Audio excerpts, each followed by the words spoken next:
আলম মাহবুব বিক্রমপুরী ভাই, কবি সুমন সহ এখানে যারা উপস্থিত রয়েছেন সকলের প্রতি বিনম্র কৃতজ্ঞতা জানাচ্ছি।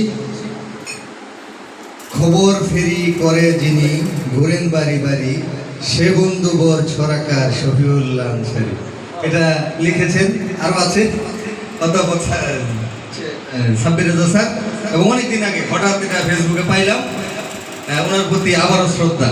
আসলে অনেক কথা হয়েছে, অনেক আলোচনা হয়েছে, অনেক অনুভূতি, অনেক আনন্দ, বেদনা, ভালোবাসা, শিল্পের প্রতি, সাহিত্যের প্রতি মমত্ববোধ আমরা আসলে এক জায়গায় আড্ডায় না বসে আমরা এটা উপলব্ধি করতে পারি না।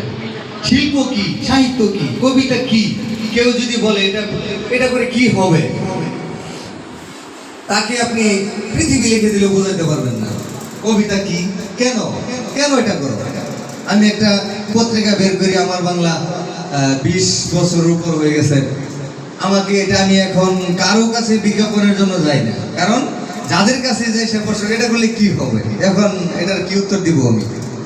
শিল্প সাহিত্য আছে বলেই আমাদের সভ্যতা এগিয়ে যাচ্ছে, শিল্প সাহিত্য আছে বলেই মানবতা বেঁচে আছে, মানবতা এগিয়ে যাচ্ছে।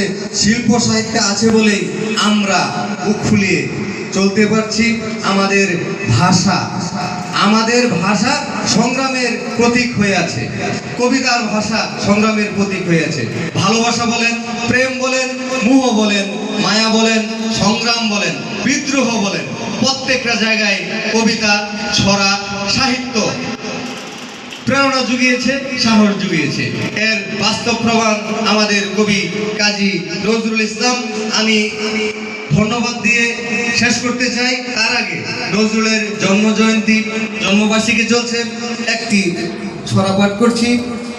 চুরুলিয়ার সেই ছেলেটি জাগিয়ে দিলে দেশ জাতিকে, বিদ্রোহী নজরুল, জালিমরা সব উঠল কেঁপে, কি যে হলো স্থল।